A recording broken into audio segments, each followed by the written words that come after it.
Raging Review. The Raging Cajuns will be a source of pride for this university, for the alumni, fans, and donors as we achieve success in the classroom, in the competitive arena, and in the community. It's about to get really fun. We're looking for dudes that will stand up. Well, Coach, let me tell you today, I'm here and I'm ready to stand up. And I challenge you, Raging Cajun Nation, to stand up with us. Stand up with us. Let's lock hand in hand and let's walk through the gates of Omaha. Hey, I love y'all boys. Let's grind every day starting today. Let's do it. Y'all ready? Alert! Ready? Who's that team ready? Who's that team ready? That's up. I got one thing to say right here. Cajuns win!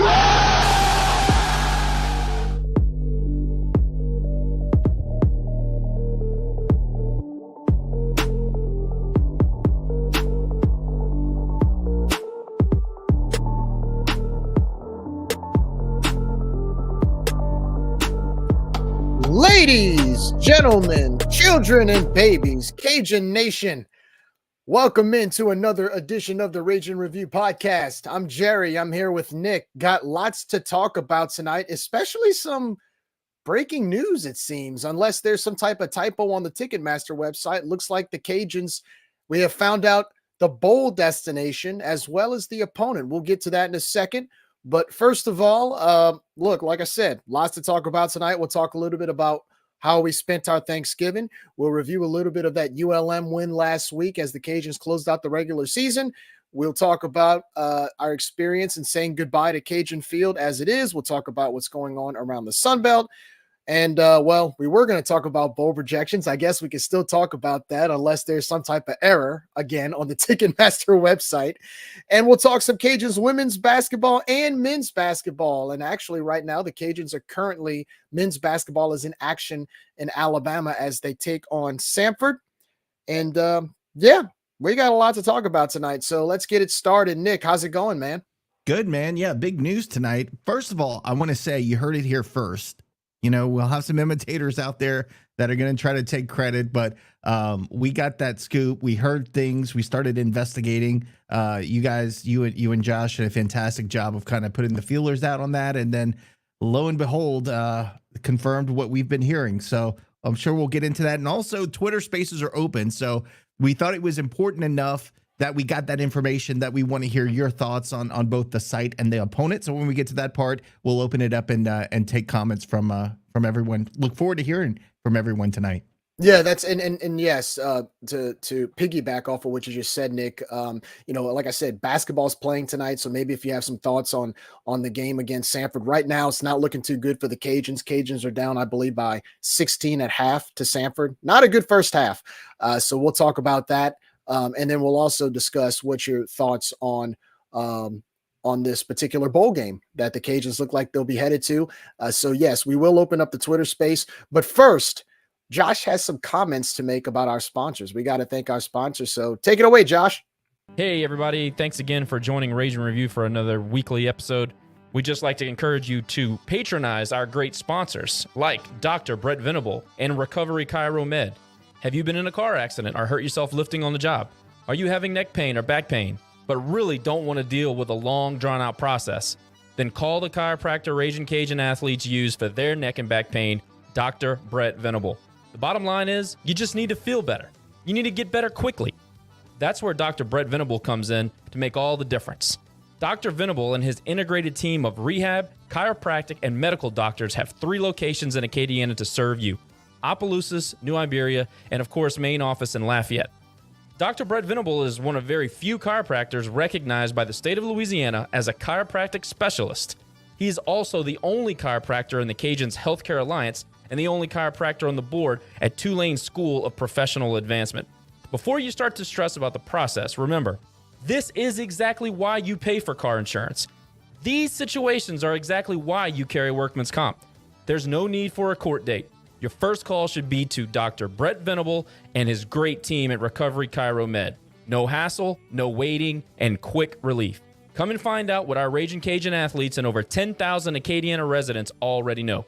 For more information, call the Lafayette office at 337-988-2188 or visit recoverychiromed.com.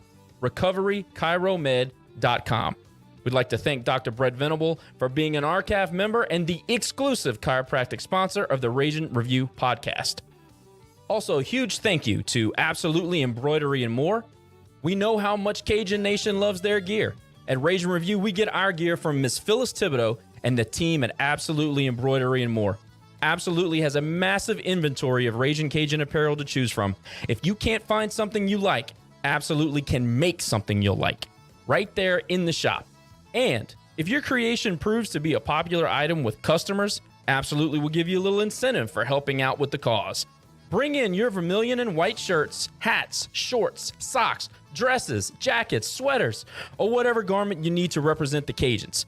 Absolutely also offers customized embroidery services to promote your business on hats, polos, uniforms, etc. Absolutely rounds out the collection with an assortment of exciting accessories for the lady Cajuns in your life. Earrings, headbands, bracelets, clutches, and bags are just a few options to complete her spicy look. Pass by 3010 Collie Saloon Road in Lafayette and see the wonderful ladies at Absolutely Embroidery and More today. They'll treat you to quality Cajun clothing, complimentary gourmet cookies, and a friendly conversation. And if you're an out-of-town Raging Cajun, visit them on the web at absolutelyembroideryandmore.com or visit their social channels on Instagram or Facebook. There, you'll find pictures of what the ladies are putting on the shelves in real time. Once again, folks, please support local businesses and please support businesses that support the Raging Cajuns and especially the Raging Review podcast. And that was Josh with our sponsors. Thank you so much, Josh, for giving us the rundown of our sponsors. Again, thank you to our sponsors, Recovery Chiro Med, Dr. Brett Venable, as well as Absolutely Embroidery and More. Please make sure if you need any back treatment or if you need to get some good Cajuns gear, head over to those businesses. It's always good to support local, and we're very glad that they also support Raging Review and Raging Cajun Athletics. So, Nick, let's get it started. First of all, the Cajuns, big win last week against the ULM Warhawks by the final score of 52-21. That officially puts the Cajuns as bowl eligible. And, look, I got to give a shout out to a few names, especially Mr. Chandler Fields. He lived by the full motto of work while you wait, as Coach Robichaux used to say. Great stats. And he was actually named the Davy O'Brien Award Grade 8 honor. So that means that goes to the Davy O'Brien Award recipients of the top 8 performances by the all of the FBS quarterbacks, and Chandler was chosen as one of the 8 last Saturday against the Warhawks. So congratulations to Chandler on that performance. Also got to give a shout out to Bill Davis, over 100 yards rushing. I believe he scored 2 touchdowns. It was one of those games where we finally dominated a team that we were heavily favored against, and it was good to do it against ULM because we had not done that at Cajun Field in a very long time. So I guess in spite of the roller coaster ride of this season, it was good to see the Cajuns dominate that game from start to finish. Yeah, it was. And look, and I'll echo what Josh said during our post game. We really didn't do anything differently that we haven't done the past few weeks. We just did it against a really bad team. But I again, like I said to Terry when he was giving his recap of the game, I was excited to see Dez get a little bit fired up at the way that some of the players were acting towards the end of the first half, and saying it publicly that he wasn't happy with the way guys were acting. And I think that was the first time in his tenure as head coach that we heard that from him, and we saw a little bit of public denouncement of some of the way the guys were acting during the game. So that was a good thing to see. Of course, you always want to beat ULM, and when you beat them that badly, that's a good thing. And of course, it got us bowl eligible. But I'm not going to read too far into it because ULM was a really bad team. I mean, they were atrocious. They were worse than they probably have played the entire season. They've had some close games, and they sure didn't show their ability. I don't think they showed their full ability. I think they checked out last game of the season. I was a little bit worried in the running game early in the game. As you remember, they were just running it down our throats and we could not stop them. But thankfully, we stiffened up a little bit on defense, and we were able to get some key stops that really turned the game in our favor. So again, nothing out of the ordinary that we did that we haven't been doing the last few weeks. I think we just did it against a really bad team. And again, we're going to have to improve in the bowl game against a team that all for what we know and what we think is going to happen has a winning record and has only lost 4 games to pretty good teams. So we're going to have to still get better in however many practices we have until that bowl game coming up in December. I totally agree. And I think, if there's any momentum going into a bowl game, playing like you did last Saturday is definitely the way to do it, especially against a team that, anytime you play ULM, no matter how good or how bad they are, they're always going to find a way to give us their best shot. And this Saturday was the first time in a long time at Cajun Field where we dominated them, from start to finish. I mean, I think 1992 was the last time we had beaten them by more than a touchdown at Cajun Field. I mean, that's crazy, Nick. I mean, this is a team that has had one winning season since they've been at the FBS level since 1994. You would think on paper we would do what we've done to like teams like Texas State, right? You at home, you beat them by double digits. It's almost the norm. With ULM, it's like, even when we won 10 games, we had to win on a last second field goal, So I thought coming into this game, I said we would win, but we win by 1 touchdown. And it was just so good to see us just dominate. And I think what it showed me was this team has not quit. They didn't quit. And I think they wanted to reward themselves with one last chance to play with each other as a team, as a whole in the locker room as well. So, look, I know it's been disappointing. I know it's been an up and down ride, but if there's one thing I'm not going to do, I'm not going to complain about this game against ULM because it was everything you could have asked for as a Cajuns fan. Yeah, at this point, I'm not going to complain about any win that we have on our schedule based on how things have gone so far this season. Or I should say through the regular season, because we're done. It's hard to, it's hard for me to fathom the fact that we're not playing regular season football anymore. Like it felt like those 12 games just flew by. It did, man. I'm still in the mode that we're still going to play another game next week, but it's, I'm still going to take every win. I feel again like and I'm sure many Cajun fans feel the same way. There were a bunch of wins that we left out there on the table for the taking, and we gave it away in some way, shape, or form. So it was good to get that 6th win. Glad that we're bowling. Mixed feelings about who we're playing if that ends up being the case. No, it's true. And as we kissed the regular season goodbye, we also kissed Cajun Field goodbye, especially on the west side. As you can see, we had some friends that took some of the letters and the signs out of the stadium. I guess they're helping with the maintenance, right? Because right now I was going to say Martin Hall probably just had an absolute, they probably were just, their heads exploded when they saw that happening. I don't know. Yeah. Did they send the UPs out to take the letters back? I don't know. And then, what's funny about that, I was thinking, like, even if they took the letters back, what are they going to do? They're going to throw it in the dumpster anyway. It's not like they're going to put it in some museum or something. Where are they going to put it? On the recruiting trailers. No, I'm kidding. That was an old joke.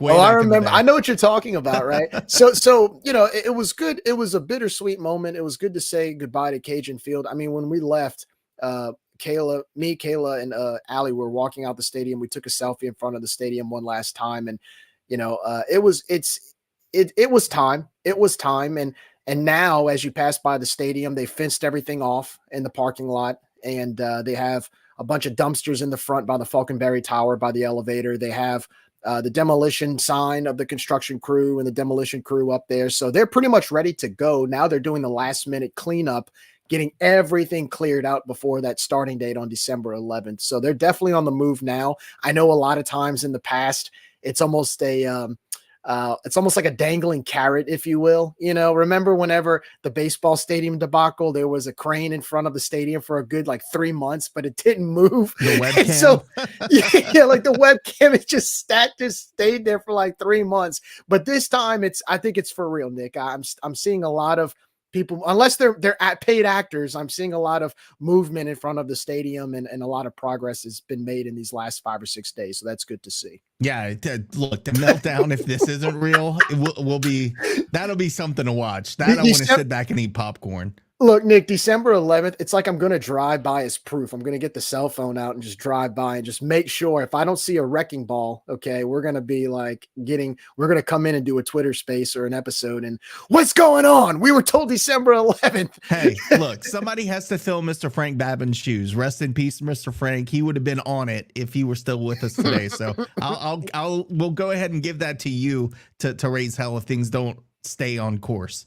Of course, and for anybody that still wants to follow the stadium progress, I believe there's a webcam that's supposed to be going up. I'm not sure if it's going to be on the RagingCajuns.com website. I do know updates will be on BuildTheCulture.com. They'll continue to give updates as far as the ticketing arrangements for 2024 or the 2024 season, the parking arrangements, because, of course, there's going to be a huge construction zone while the season's being played next year. So I do believe starting in January, Nick, they're going to start giving updates on that website where we'll know how to prepare for the 2024 season with all of the construction going on in the stadium as we attend the games. Yeah, and my question is the webcam going to be placed in which parking section, and do they need an RCAF donation to park there, or can you park there for free? Or are they They're going to charge a $60 fee to watch the webcam. There you go. Plus RCAF donation. That's right. Plus the RCAF donation, like the seat donation. It's almost like a token to be able to get on the website. Anyways, so Nick, you watched the game from your house in Houston, and I know you celebrated Thanksgiving. Real quickly, how was your Thanksgiving? It was good. Had some family over, had some spent time with friends. I will advocate. Okay. Now look, I am a big fried turkey guy, especially Cajun fried turkey. That air fryer, the oilless fryer for turkeys, I got to tell you, man, that was so clutch because you didn't have to deal with the oil. You didn't have to deal with the mess. You just put it in there. The skin was crispy. It was juicy on the inside. Fantastic. So if you were questioning whether or not to get the oilless air fryer for turkeys, get it, because it was absolutely worth it. Didn't have any of that nonsense like the candied yams BS or all that gross stuff, whatever else you eat. I had some great, cornbread dressing and all that good stuff, and then topped it off with an apple pie because I don't like pumpkin pie. So all in all, it was a great day and enjoyed my time, and great reconnecting with family and friends, and watched a lot of football. So, it was too short. I wish it were about a week long, but it was just a couple of days. No, that's awesome, man. And look, we crammed in our Thanksgiving as well. Wednesday before the Thanksgiving holiday, my wife and I and our daughter and dog, we hopped in the car and spent Thanksgiving with my in-laws in New Orleans. And my wife. Why is your wife trying to she's just poking the bear. She's trying to trigger me right now. Kayla, sign off. That's why I love her. That's why I married her, to troll you, right? Good God, man. I got two of you on it. That's right. That's right. We stick together, man. We stick together. But no, we visited with her family in New Orleans, and her mom and dad prepared Thanksgiving lunch. And I think her dad cooked the turkey the same way, believe it or not, outside. And he stuffed it with onions and garlic and all that other delicious stuff inside. And the turkey was delicious. And then he cooked a gumbo. He took the rest of the turkey and took the juice and made a gumbo out of it the next day. So he didn't waste any of the good parts of the turkey. So we had that the next day, and it was good. I mean, anytime I go to my in-laws' house, we're always going to be fed. And that Friday, we went to this snow globe thing in one of this Mexican restaurant down in Lakeview where they have these snow globes and it's all kind of Christmas stuff. And my daughter, Allie, had a blast and they had the fake snow. And it was we went from Thanksgiving one day to Christmas on Black Friday. So got a lot of holiday spirit in those 2 days and came back first thing Saturday morning just in time to head over to Cajun Field one last time for the football game. So I'll tell you this, man, Sunday, we were out of it. I mean, Sunday, we got a good night's sleep Sunday night after that 4-day stretch, but it was a good weekend. We had a lot of fun. I was going to say it took you till Sunday because after my company left on Thursday about 4:30, I was out for 2 hours, man. Yeah. I was so tired because I had been at it since like 7 o'clock that morning. Long time to prepare, stuff. man. Yeah. But man, let me tell you about 4:30, I was out till about it might have been 7:30. I woke back up and then I didn't know what planet I was on. So it was a good nap that day. I didn't wait. I took it all that day.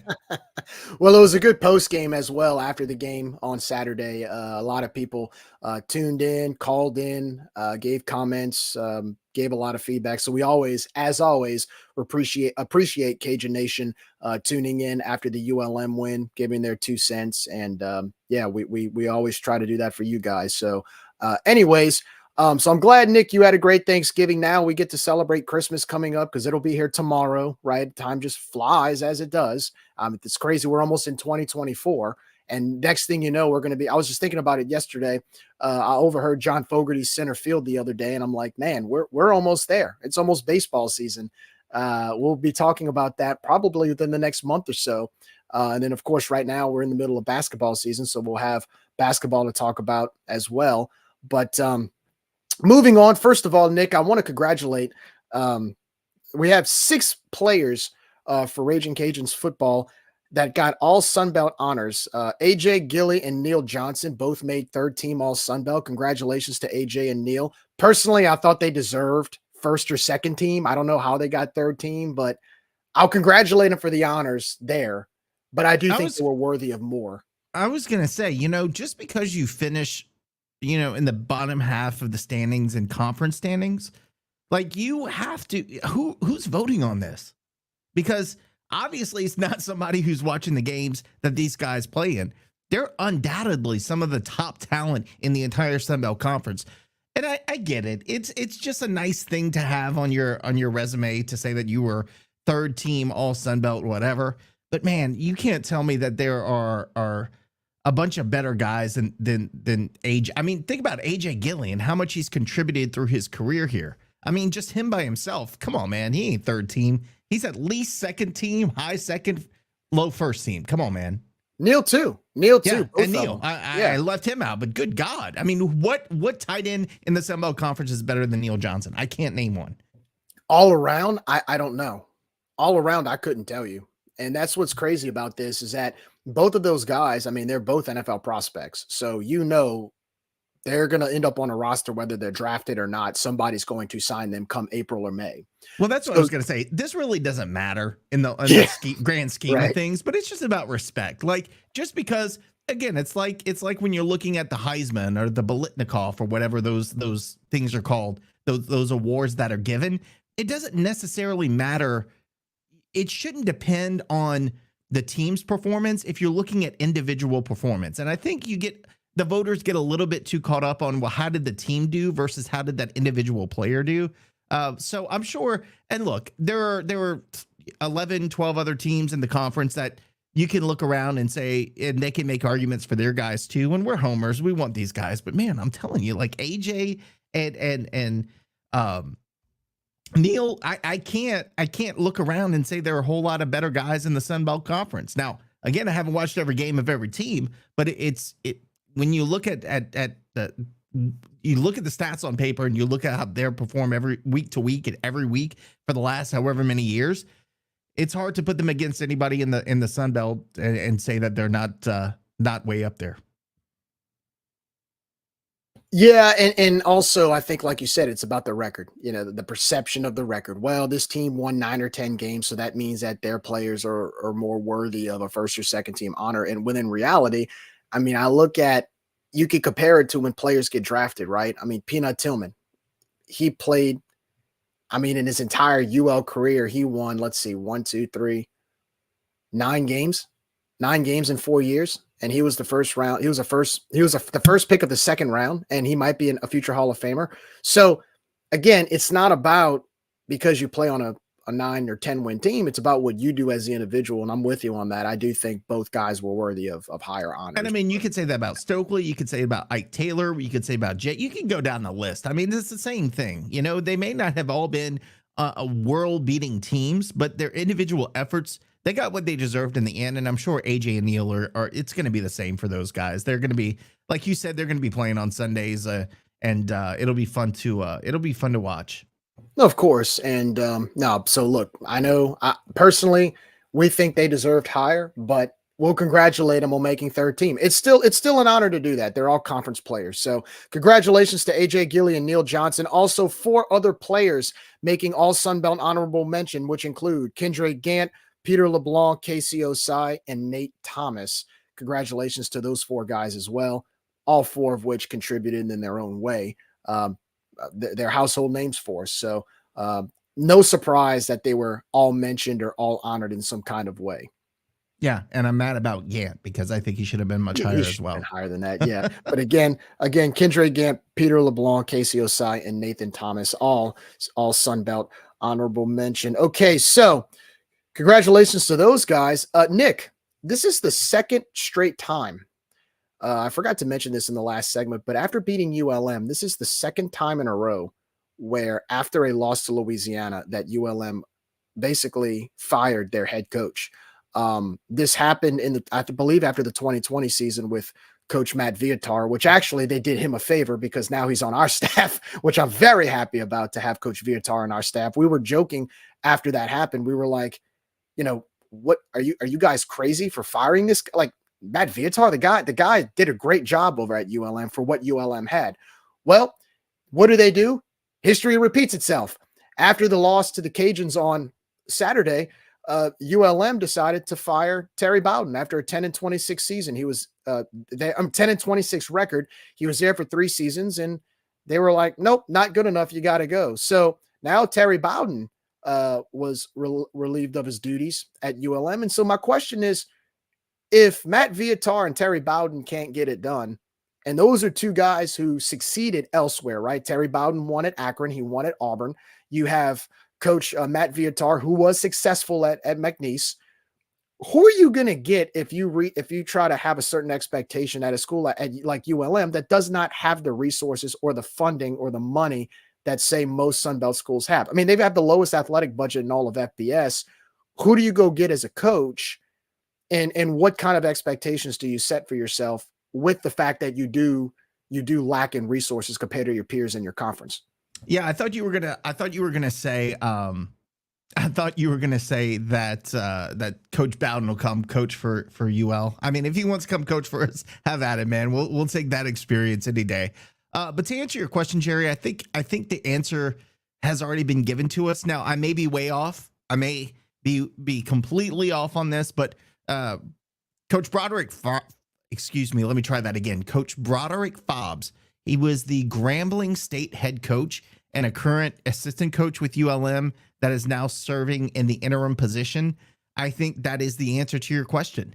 And I'm not going to say it's a discount hire because I don't know how attractive that job is. Now, it is an FBS head coaching job, so its attractiveness is based on the resources that the school will give you to be successful. My question is, how committed are they to making it a successful position? And I don't know the answer to that question because we all know that Coach Bowden, just on his name, you would think that's an impressive hire. But if you don't have the resources to get the staff that you want and to do the recruiting that you want and NIL deals, et cetera, it's going to be really tough to be successful in Monroe, Louisiana. It's going to be, let's be honest, it would be tough to do that in Ruston. You're seeing what's going on there. And if we make a bad hire, it'll be tough here as well. So to answer your question, I think it's going to be Coach Fobbs because he's already an assistant coach on the team. I don't know that they're going to attract anybody to come over that will demand resources because I don't think they're going to get the resources that they want or need to be successful. So I think Coach Fobbs is the answer. And again, he's got previous head coaching experience. So it's not like you have a guy who's never coached at any level of college. He's been a college head coach. So I think there's the answer to your question, Jerry. I think it's Coach Fobbs. Yeah.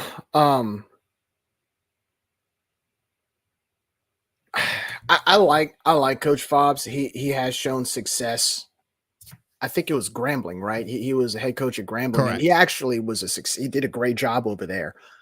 And to be honest with you, if there's somebody who can, I mean, look, when he took over at Grambling, Grambling was financially not in good shape. Do you remember when all that stuff went down about 10 years ago where players were taking pictures of their facilities? Yeah. And players were like awful. protesting. They didn't want to go play. Well, he took over when that stuff went down, and he turned that program around pretty fast. I mean, he did a great job. So he has a history. We've seen that he has a history of doing that. Now, granted, you're comparing FCS to FBS, but he's been there, done that at a program before. Maybe if he can kind of bring that same attitude to ULM, I think that can work. Again, I don't know what they're looking for.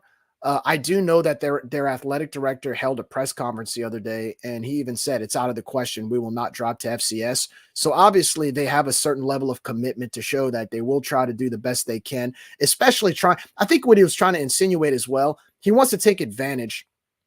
He wants to take advantage of the fact that he even said it. We're in the best G5 conference out there, the Sun Belt Conference. We have to get better, and we have to be able to take advantage of that and use that to our strength. And so I think what they're going to do is they're going to probably find a coach like another Terry Bowden who has a name. I think they're going to try to find somebody, even because Terry Bowden and Matt Viertal were both successful coaches.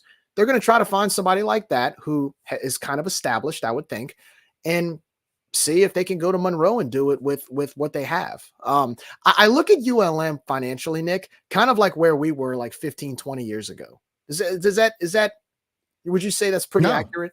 No, I totally agree. I do think that's accurate. Look, I'm telling you, it's like I said, Texas State was for a while ULM, but with money. Like, they have the potential to be good, and they play teams tough. Now, not always, because we saw last weekend that they did not. But going back historically, even though they've not been at any point a dominating force in the Sun Belt, they've managed to upset a couple teams to ruin their days. And with the recruiting talent that we have in the state of Louisiana, I think they just need to find somebody who can recruit to local guys. If they can do that, they can be successful. And look, I always expect that we should beat ULM in everything, but a better ULM means a better Sun Belt Conference, and a better ULM means that we have to mind our P's and Q's and be a better UL. So I have zero problems with ULM improving. I hope they do. All that talk and chatter, I'm glad their AD shut it down. As much as we like to make fun of them, they're a founding member of our football conference, and these new members coming in wanting to boot them out, they can just shut up because they're going to be here as long as they want to be here, and they deserve to be here. Look, they may not beat the door down on the conference championship every year, but I think they're just one coaching hire away from being a pretty decent team, a pretty decent program. And so, I wish them luck because, like I said, a better ULM means a better conference, and I'm all about that. Well, I think the main thing we've always said is we want ULM to succeed because it makes the conference better as a whole. I mean, you want every team to be good. I mean, right now you have 12 out of 14 teams that are playing in bowls. I mean, that's unheard of, especially at a G5 level. And for the Sun Belt to do that is very impressive. So I want the Sun Belt to be the hardest conference it can be. And I want our path to a championship to be a meat grinder. I know it sounds crazy. I know sometimes we'd rather get it easily like we've done in softball consistently, but it makes us better because it challenges us. It challenges us to recruit. It challenges us to keep up with our facilities. What happens is when you start winning easily because you have no competition, what happens? What does it bring about? Complacency. So when you have a conference with 12 bowl eligible teams out of your 14 members, you can't get complacent there because every game, every team, every level of competition is going to be a challenge no matter who you play. We've seen it this year. The teams we lost to, Old Dominion, Georgia State, they're both going to bowl games. Arkansas State is going to a bowl game. I mean, the only team that's not going to a bowl game that we lost to was Southern Miss. And look, Southern Miss, I don't expect them to be 3-9 forever. I expect them to get better. I mean, Coach Will Hall, he fired 3 or 4 of his staff members this past week. So they're getting back to where they need to be. So again, Nick, I love the fact that everybody is making each other better in this conference. And I think ULM is on the right track. They just need some commitment. They need some commitment. The fans need to get back on board and just trust that process, because I do think they have the right athletic director in place. He has done a great job when he was at Utah State. He showed a lot of commitment from what I saw in that press conference the other day when he talked about the path that they want to take as not only a football program, but a program as a whole. And by the way, they do have a nice couch. Did you see that couch in that room? That unused couch, or I don't know. They must have been in their football like clubhouse seating area. It's got to be. Yes. I would have sat on that couch. Why was nobody sitting on Nobody the was couch? sitting on it. Yeah, like everyone was just insane. It's almost like a shrine. Like, don't touch the couch. It's sacred. No, Yeah, man, go jump and lay down and lay out, man. I'm with you. Now, let me ask you this question, because obviously we don't want to turn this into a ULM show, but what if Coach Hud was offered the job and took the job at ULM? How would you feel about that? I'd love it. I'd love it. Because here's the thing. They need somebody to get that fan base motivated. Like, we talk about our attendance and we talk about our lack of support sometimes. Theirs is like 10 times, 100 times worse than ours. And that's across the board. Not just like, at least for us, we could put 5,000 people at a game for basketball if we wanted to. We could put 5,000-6,000 people in the Teague. We can put 2,000-3,000 people at our softball games. Heck, we could put over 20,000 for a homecoming football game right now, in spite of everything that's going on. ULM can't do any of that. They can't do it for basketball. They don't bring anybody to their baseball games. Their softball stadium is almost equivalent to a high school field.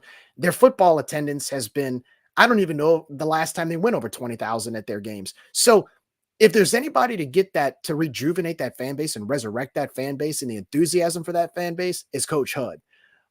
It would be awkward playing him. It would be awkward seeing him on the other sideline. But if there's anybody that can get that fan base motivated and excited, why not him? I mean, look, he's coaching at the high school level right now. He took over a Gulf Shores team that won like 2 games. He's in the semifinal right now, ranked number 1 in the state. And in 2 seasons, he did it at Austin Peay. His first year, won 11 games, brought him to the FCS quarterfinals. Look at what he did for us. He's got a track record of success. He has a track record of turning teams around. Now, do I think it's going to be harder for him to do that at ULM? Yes. I don't expect the man to win 10 games his first year, but I do think he can create a little sense of excitement and bring him to bowl eligibility. I don't think that's a far off goal. And it could even bring excitement to our game against them every year. Absolutely. So that'd be fun. I don't know. I kind of like it. Now, look, does he bring baggage with that success? Yes, he does. But I think if you're looking for somebody to rejuvenate Monroe, which I don't know was ever juvenated, so I don't know if you're rejuvenating them, but if you're looking for somebody to go pump some enthusiasm into that program, he's the guy. So it'll be, again, I still think Coach Fobbs is going to be the guy who leads that team forward, but we'll see how things go in the next couple days.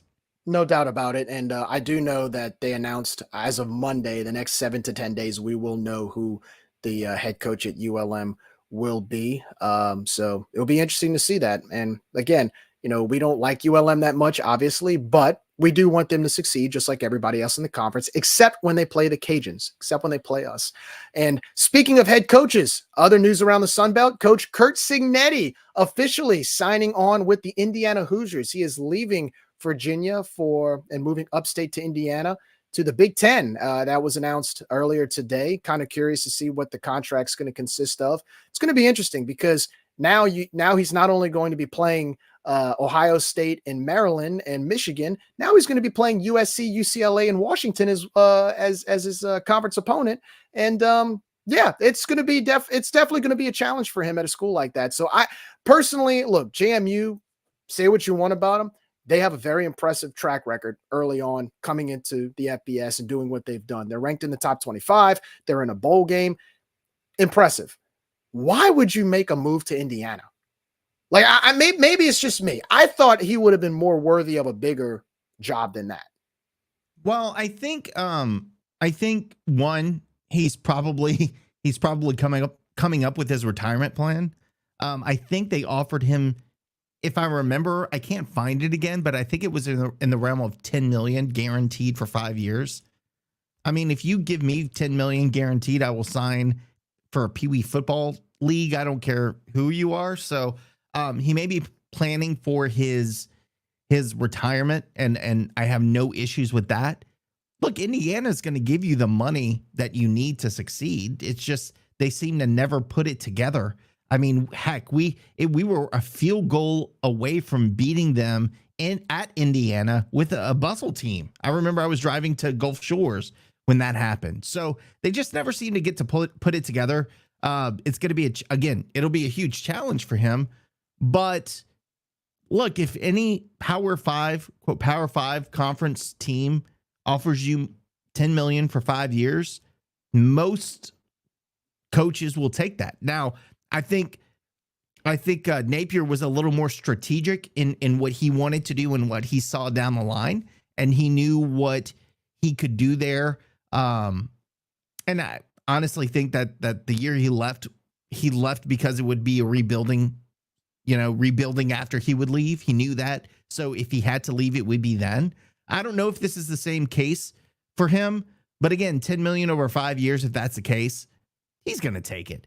And I just thought it was so funny that JMU fans were saying, well, he's just so committed to us. He'll never leave. It doesn't matter what dollar amount. These people, these fans of James Madison, man, I'm telling you, I love having James Madison as a part of our conference. They're proven winners. Look at their basketball team ranked, their football team ranked. I mean, they're a great athletics program. Softball strong.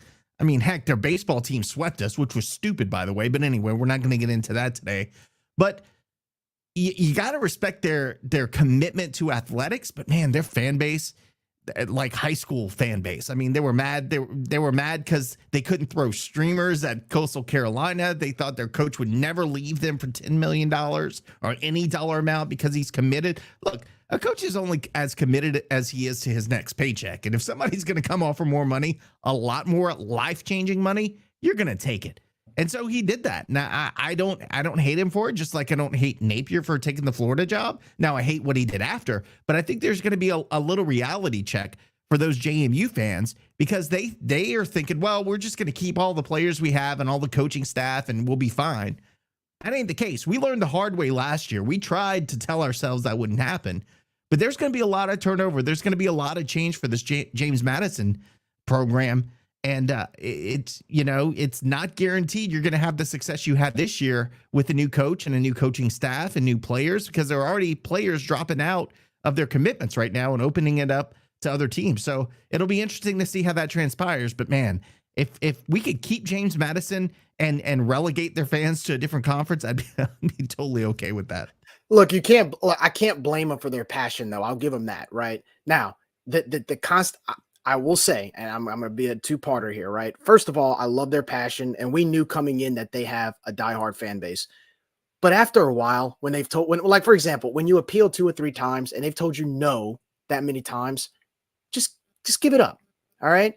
And then you try to sue. Yeah, you tried. They said no. Move on. It's part of the rules, right? I heard they're appealing this coaching hire at Indiana. They're probably going to try to sue to keep him, I don't know. I saw the inside jokes all over social media. But look, they set that up for themselves, right? They set that up for themselves. Not taking away their successes, right? Football's ranked. Basketball is ranked. They've got a really, really big commitment to their athletic program based on their facilities and just the jump they made to this level of the FBS and the Sun Belt Conference.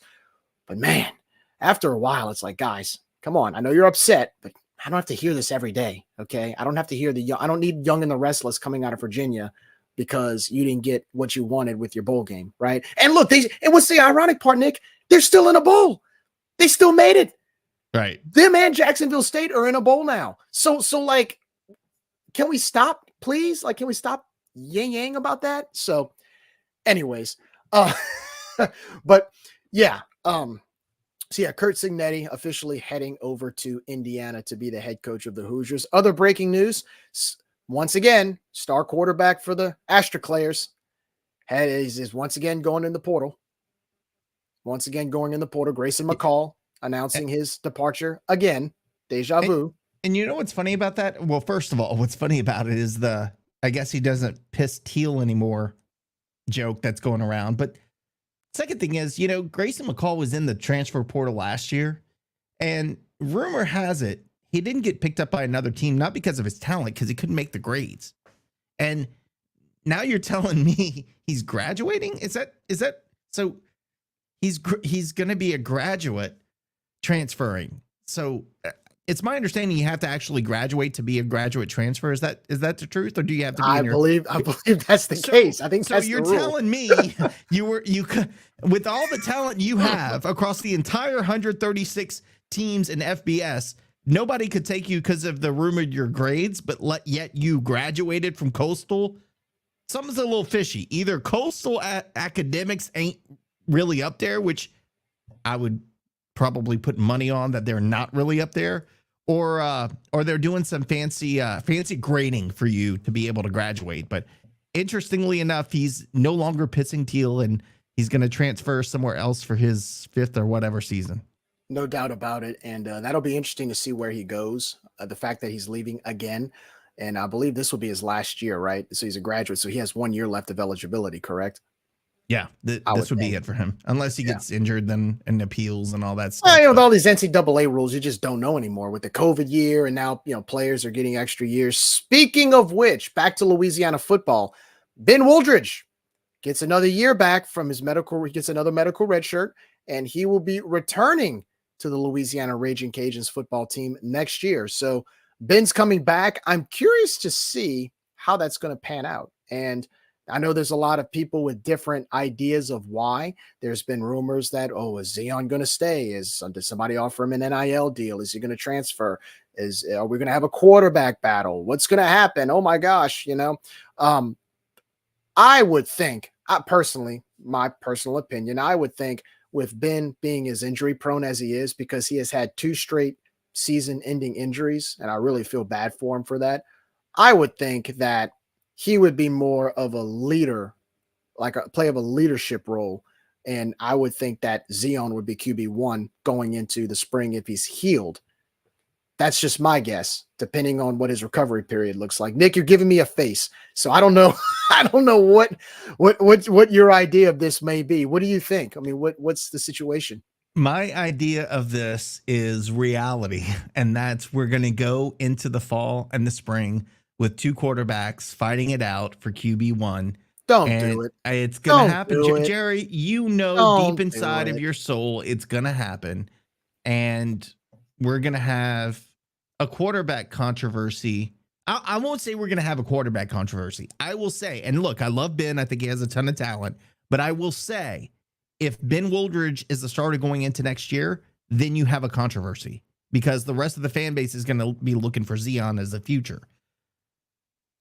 I don't know, man. I'm just, look, and again, there's so much that goes into this, and there are a lot of things that can happen, and maybe that is the end goal is for Ben to be the leader and for Zion to be the QB1. But I'm telling you, I'm not having a warm and fuzzy inside, and I'm feeling like we're gonna have this competition in the spring again. And God help me if we go to this dual quarterback thing, I may just quit everything ever. I may quit my job in being so aggravated with everything. We cannot go back to 2 quarterback rotation. And I don't know, man. I'm not feeling great about this. But look, I'm glad Ben's coming back. I don't want that to be lost. I like Ben. I like Zion. I like both of them.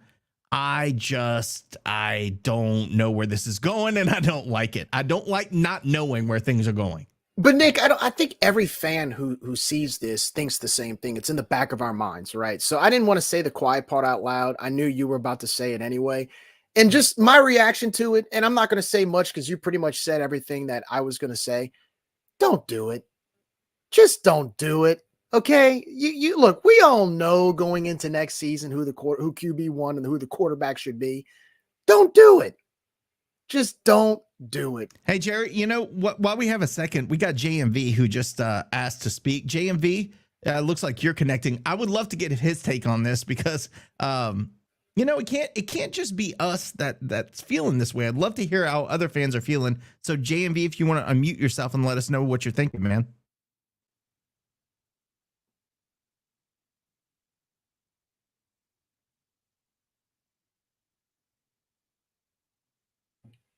No, sorry, JMV.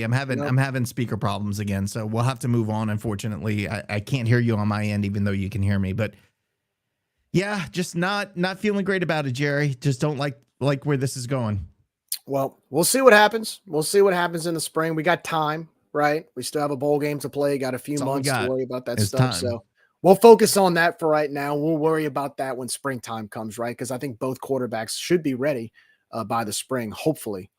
So anyways, moving forward. So let's talk a little bit about what's going on around the Sun Belt. We'll review what happened last week to close out the regular season. So first of all, Troy already winners of the Western Division, head over to Southern Miss, defeated Southern Miss on Senior Day in Hattiesburg. Troy victorious over the Golden Eagles by the score of 35-17.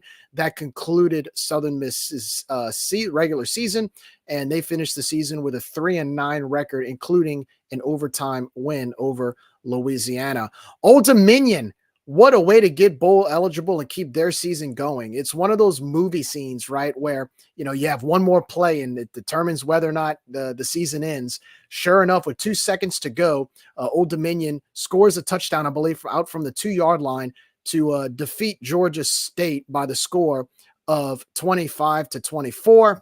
They are officially bowl eligible with that winning touchdown. Georgia State, I don't know if we broke them or something, but Georgia State starts the season 6-1 with a defeat over the Cajuns, and ever since they've lost 5 straight games.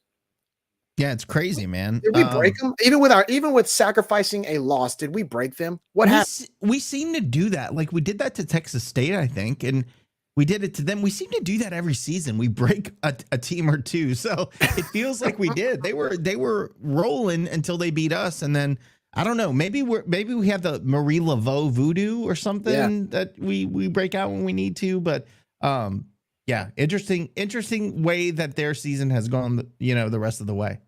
It is. And so Old Dominion now bowl eligible. They'll be going bowling as well as Georgia State in spite of their 5-game losing streak. But again, ODU wins against Georgia State 25-24. And by the Marshall, way, before you go ahead. on, I want to say I'm excited for ODU, man. I mean, Me too.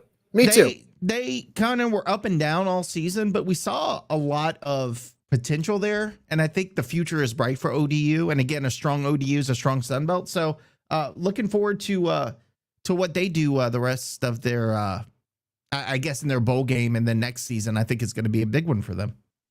No doubt about it. And congrats to ODU and congrats to Georgia State. Both teams going bowling, adding more value to the Sun Belt Conference and bowl eligible teams.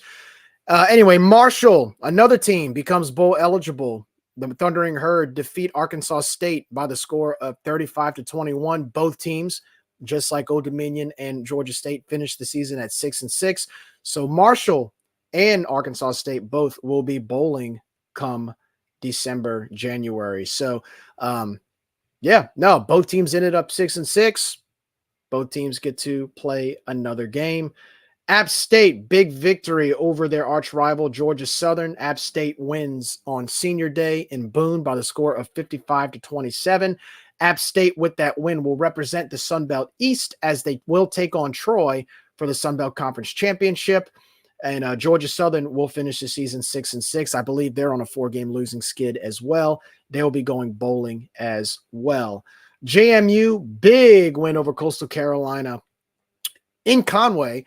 Ironically, this is the second year in a row where they beat them by 40 plus. JMU victorious over the Chanticleers by the score of 56-14. And with that win, JMU finishes the regular season 11-1. Again, because of the lack of bowl eligible teams, JMU will be going bowling, and Coastal as well. They'll be going bowling also. Texas State finishes out the season with a 7-5 record. This is their first official winning season, I believe, in a decade or so. They win over South Alabama by the score of 52-44. Both teams, Texas State and South Alabama, will be bowling as well. And of course, last but not least, the Louisiana Raging Cajuns defeat the ULM Warhawks by the score of 52-21. And of course, because of that win, the Cajuns will go bowling, and ULM's season comes to an end at 2-10 with a 10-game losing streak. And this week for the conference title, as I mentioned earlier, Appalachian State will travel to Troy, Alabama to take on the Troy Trojans. Kickoff will be at 3 p.m., and you can watch the game on the mothership, ESPN. So the Trojans and the Mountaineers for the conference title. All right, so that's going to do it for some of the Sun Belt news. Let's real quickly, we'll run through women's basketball. It won't take long. We'll talk a little bit of men's basketball as we are currently in the middle of a game right now that both Nick and I are not too pleased with. I don't think Cajun Nation's too pleased with it either, as we're taking on Samford. Not going too well for the Cajuns. Just a few minutes left to go. Starting off with women's basketball, Coach Gary Broadhead and the girls taking on Loyola as in an exhibition on Monday night, the first double header. Cajuns were victorious over the Loyola Wolfpack out of New Orleans by the score of 76-47. The Cajuns women's basketball team currently sits with a 2-2 record. They will travel to New Orleans this weekend to take on the Privateers of UNO. Tip-off is at 2:00, and you can watch the game on ESPN Plus or the Varsity Network app at 103.3 The GOAT or 1420 AM. So men's basketball had the Gulf Coast Showcase last week. We already discussed their games against Wright State as well as Buffalo, going 1-1 there.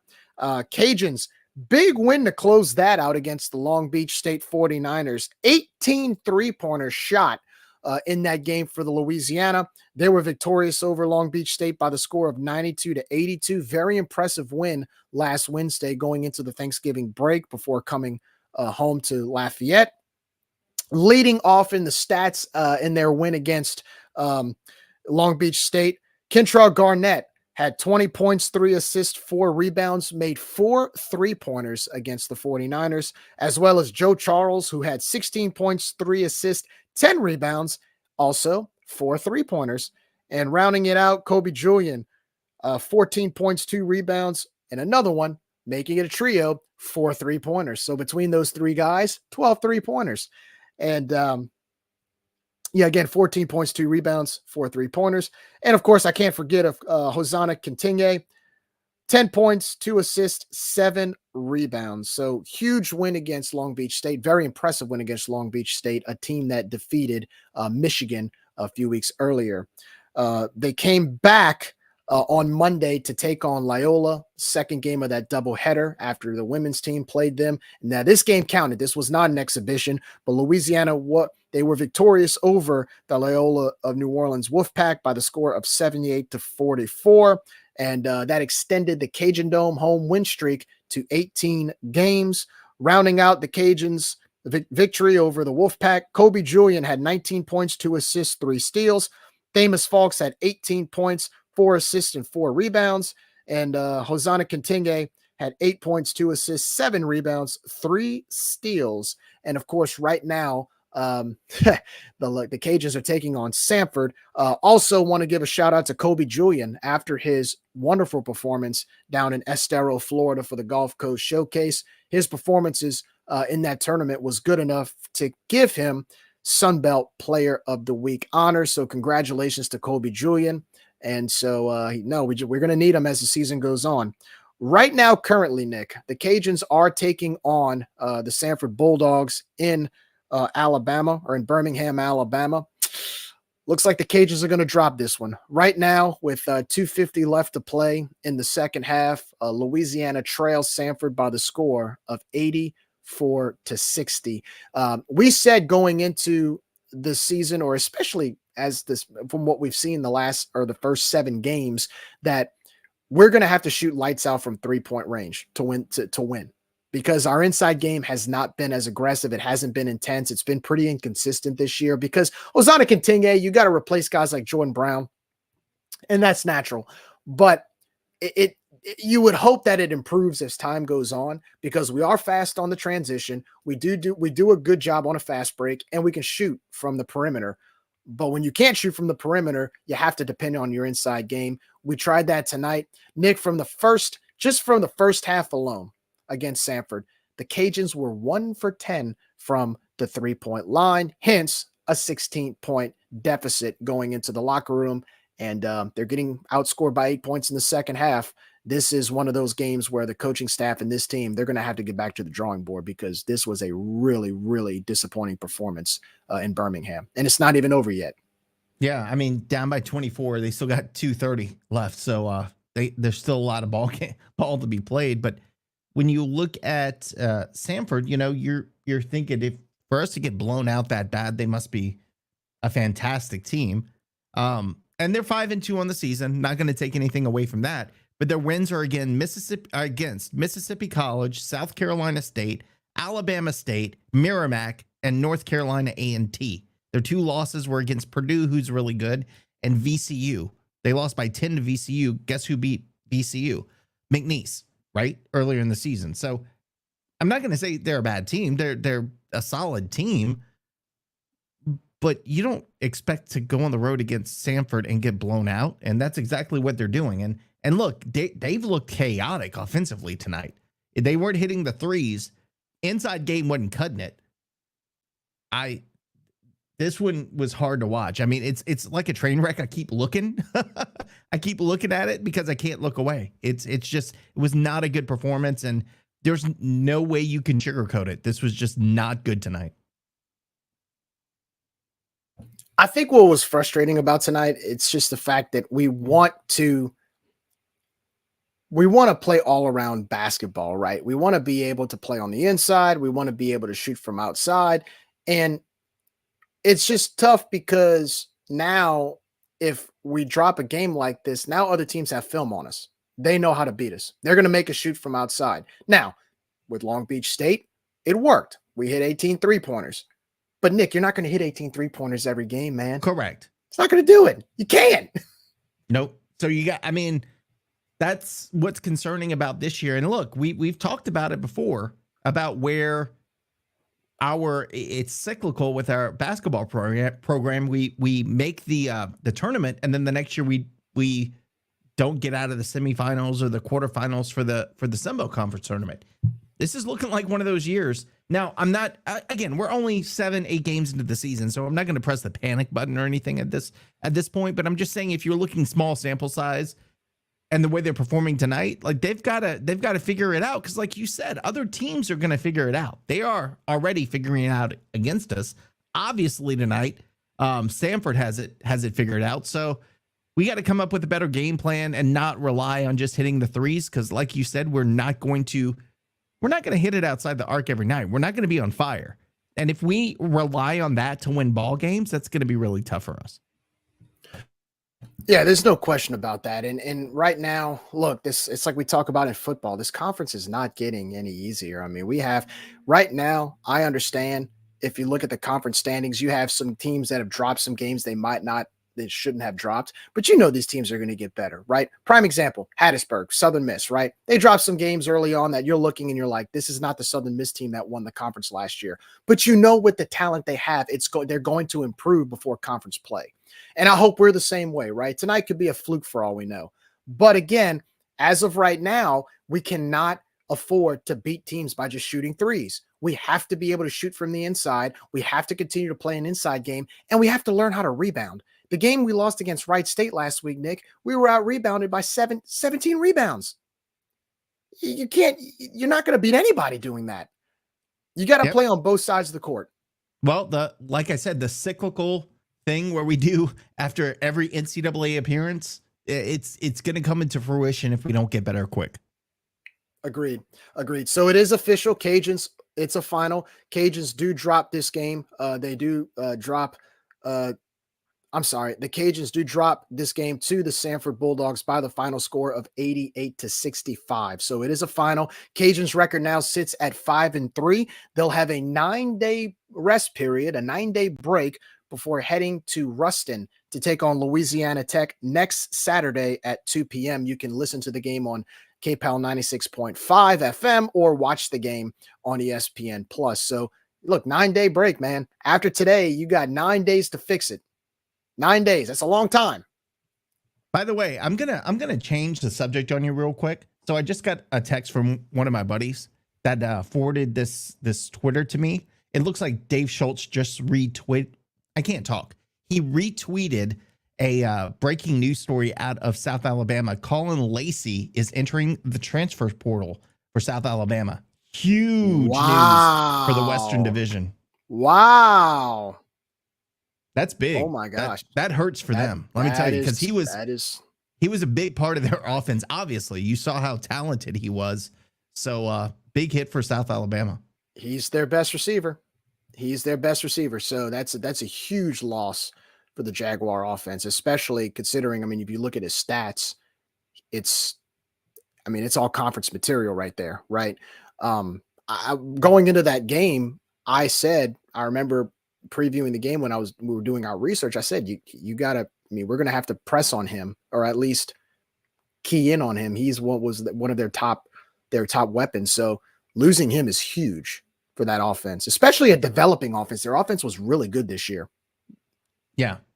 Sorry, like I said, sorry to change the subject. That's huge news, man. That was something we needed to mention.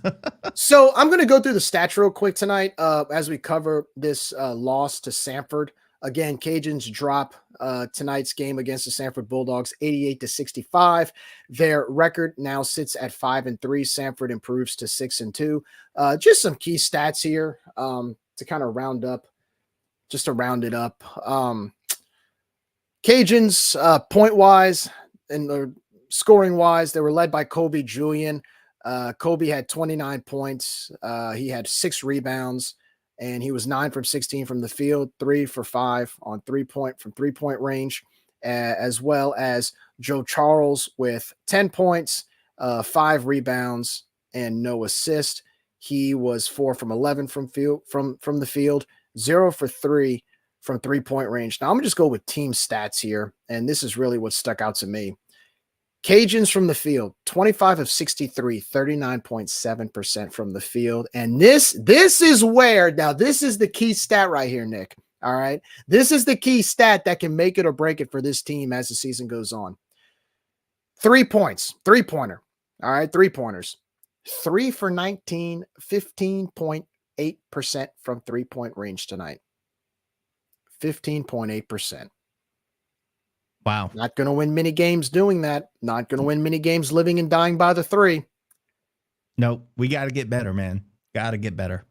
As I look at Samford, let's see. Samford, okay, so we were 39.7 from the field. Samford was 54.4 from the field. Now, Samford was only 29.4 from the three-point range, but they doubled our percentage. Also, too, okay, free throw percentage. Samford, 77.8. They were 21 of 27 from the free throw line. Cajuns, 12 of 22, 54.5%. Got to do better. And once again, Cajuns out-rebounded by 17. Cajuns had 28 rebounds. Samford had 45 rebounds. Samford had 17 assists. The Cajuns had 7. Both teams had 13 steals. And Cajuns had 15 turnovers. Samford had 18 turnovers. Each team had 20 fouls. And Cajuns did not lead one time in this game. And Samford's largest lead was 27. So everything that could have gone wrong for the Cajuns pretty much went wrong tonight. Let's hope that this happened at a crucial time for a 9-day break again. Because, look, you're going to Ruston. And as much as we like to give Louisiana Tech a hard time, their basketball team's pretty good. And you're going to their house. They're decent in the regular season. Then they they haven't made outside of that. They haven't made the dance, in 30-something years. But, when we go play there, it's always going to be a tough matchup. So 9 days to figure it out, Nick. Well, 9 days. What I don't want to hear, Jerry, is excuses from anyone. I don't want to hear, there were this many fouls called against us, and I don't want to hear traveling wasn't called and blah, blah, blah. Like, be real. Tell us what the issues are. Tell us how you're going to fix it.